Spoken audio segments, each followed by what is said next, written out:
Bonjour à vous, je vais vous présenter comment réaliser un chapeau de gendarme. Le chapeau de gendarme avec un tube multicouche pour l'instant, c'est la même méthode qui servira aussi pour le tube cuivre et pour le tube acier galvanisé. Alors, j'ai déjà commencé à tracer mes traits, on va regarder un petit peu ce qu'il en est. Ici, j'ai toujours une cote en général qui arrive sur le côté. Si vous avez vraiment une cote à respecter, vous l'alignez correctement. Et là, ça vous donne, vous tracez le milieu de votre obstacle. Ici, j'ai un tube de 16, j'ai un obstacle de 40. J'ai tracé mon premier trait ici en face du milieu de l'obstacle.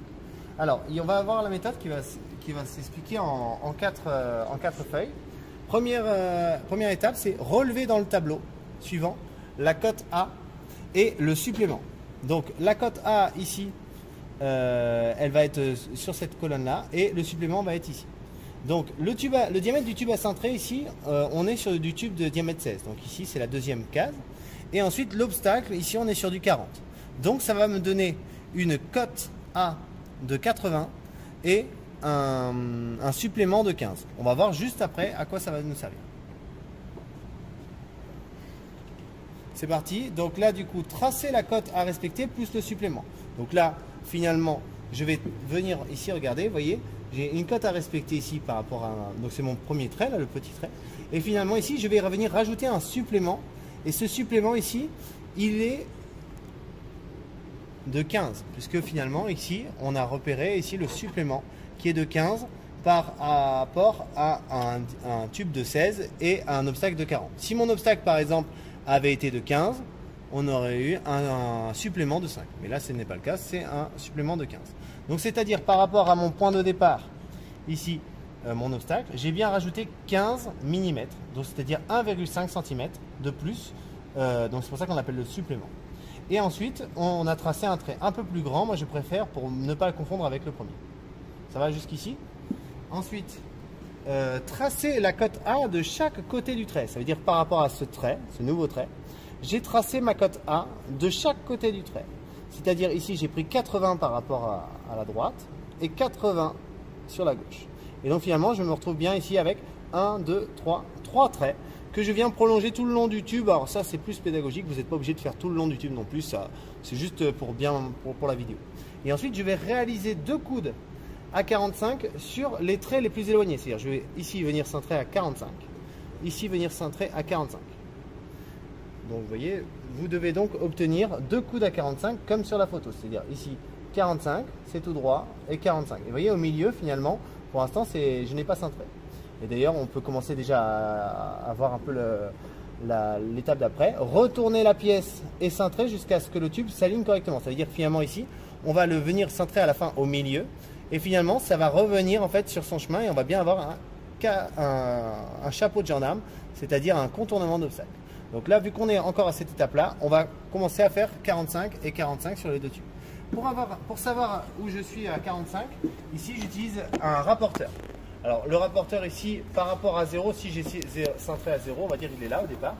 Et justement, moi mon tube au départ qui est à 0, et bien en fait j'ai un décalage de 45 degrés. Donc là ici j'ai ramené une baguette de soudure qui correspond à 45 degrés. Comme ça je suis sûr qu'au moins je ne bougerai pas mon angle. J'aurai bien un angle qui sera à 45 degrés sur ma baguette de soudure. Bien sûr je peux prendre aussi une fausse équerre. Ce que j'ai sous la main, le mieux, moi je trouve, c'est la baguette de soudure. Ça, le plombier, normalement, il devrait l'avoir. Ensuite, on va aller cintrer. Alors, ici, bien sûr, c'est un tube multicouche, donc je peux le cintrer directement. Si vous avez un tube de cuivre, il va falloir ici recuire ce tube-là. Parce que si vous avez un tube de cuivre et que vous ne recuisez pas et refroidissez pas ce tube, eh bien, on va avoir le tube va plier, en fait, tout simplement. Donc ici, on vient regarder ici, on vient bien le mettre ici en face du milieu, d'accord, sur ce trait-là.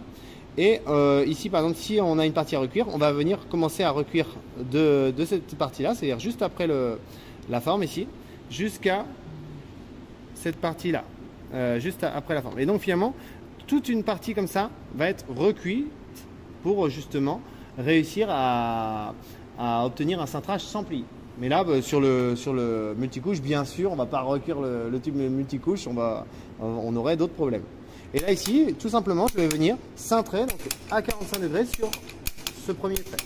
Vous voyez ici, je me mets bien le plus au milieu possible et je viens cintrer jusqu'à 45 degrés. Alors, j'ai mon petit j'ai ma baguette qui va m'indiquer un petit peu où j'en suis.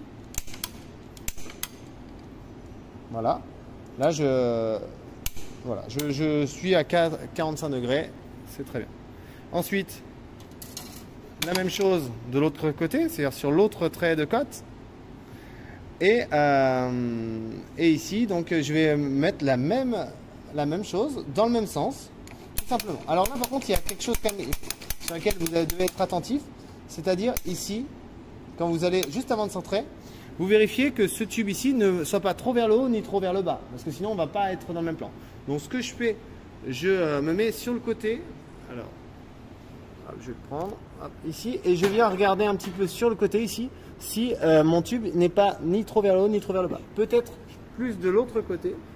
On verra mieux au niveau de la vidéo en regardant par là. Voilà. Et là, on regarde si on n'est pas trop haut ni trop bas. On devrait être pas trop mal comme ça là. Voilà. Là, on est bien. On est bien sur le trait ici. Voilà. Je pense que ici, on peut y aller. Et donc, alors, ça a bougé.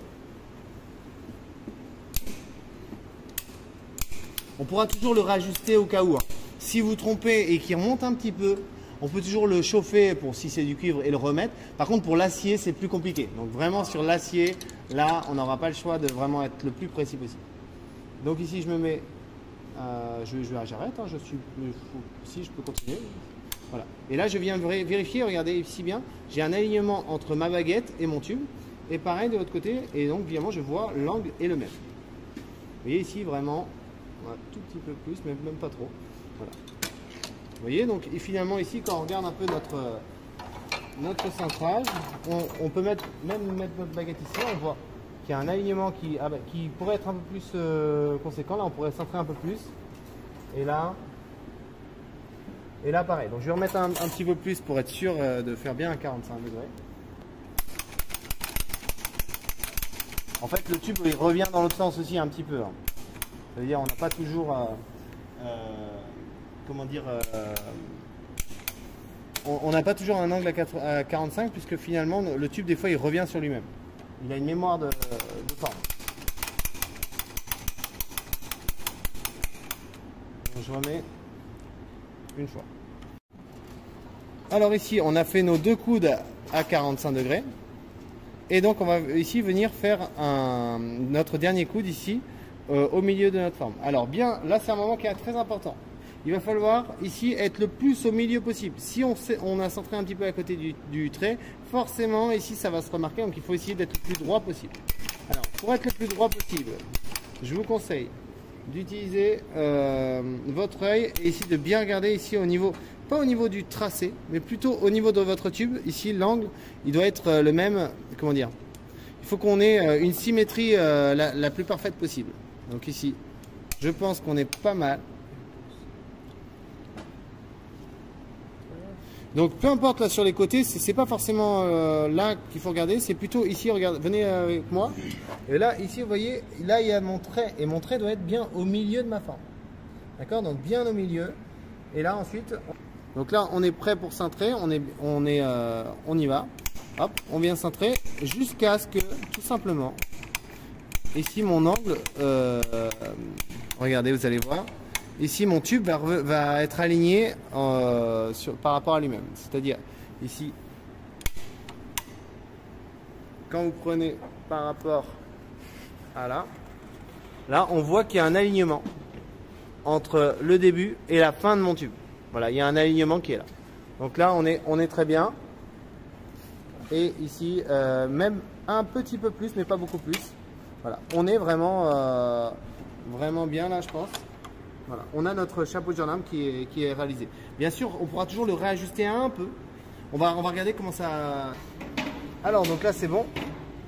On a ici donc repris notre cote. Et donc, on a bien ici notre milieu d'obstacle. Bien sûr, au départ, on avait la cote d'obstacle qui était là. Mais si on n'avait pas rajouté le raccourci, on serait un peu trop court. Et finalement, le fait d'avoir rajouté ce raccourci, vous voyez, même là, on pourrait même gagner un petit millimètre, quelques millimètres en plus. Donc finalement, même notre cote de 15 ici, elle pourrait être modifiée. Et en fait, plus ce tableau aussi va vivre, plus il va ici être amélioré. Voilà. Ce qu'il faut regarder sur un chapeau de gendarme, il faut toujours garder environ 1 cm entre le tube et l'obstacle. pour un tube d'acier, c'est 1,5 cm. Pour un tube de cuivre, c'est 1 cm. Voilà, ça marche. Et donc après, pour le prochain, donc ici, vous avez fait par exemple votre premier chapeau de jardin. Vous alignez bien ici le milieu, vous êtes bien symétrique. Et ensuite, même principe. On va avoir notre deuxième chapeau de jardin. Pour faire le deuxième, c'est tout simplement, on tracera ici notre obstacle. Pour récapituler un petit peu, on va rajouter un supplément. Donc ici, là, on va faire juste l'exemple pour montrer un peu dans le tableau où est-ce que ça se situe. C'est-à-dire, on a toujours un tube de diamètre 16 à centrer. Par contre, ici, notre obstacle, c'est un tube aussi de diamètre 16. Donc, qu'est-ce qui se rapproche le plus? C'est du diamètre 15. Donc, on va être ici, sur cette ligne-là. Et donc, finalement, notre cote 1 va être 50 et notre raccourci va être de 5. C'est-à-dire, ici, on va venir tracer notre axe de l'obstacle. On va venir ajouter 5, donc justement le supplément. Et après, de part et d'autre de ce nouveau trait qui sera un petit peu plus loin, avec 5 mm d'écart, eh bien, on va venir tracer ici 50 et là 50. Et après, pourquoi 50? Parce que finalement, ici sur la cote 1, par rapport à mon obstacle qui est de 15 ici, eh bien, on a bien 50 de chaque côté. Et oui, on est plus petit parce qu'on a moins besoin ici de tourner que sur un gros tube. Donc forcément, on va avoir ici des cotes qui vont être plus petites. Et pareil, ça va être toujours la même chose, ça veut dire on va faire 45, 45 et 90 de l'autre côté. Et finalement, on va retourner 90 et on aura notre cote qui sera respectée ici. Plus on resserrera notre cote, plus le chapeau de gendarme sera petit.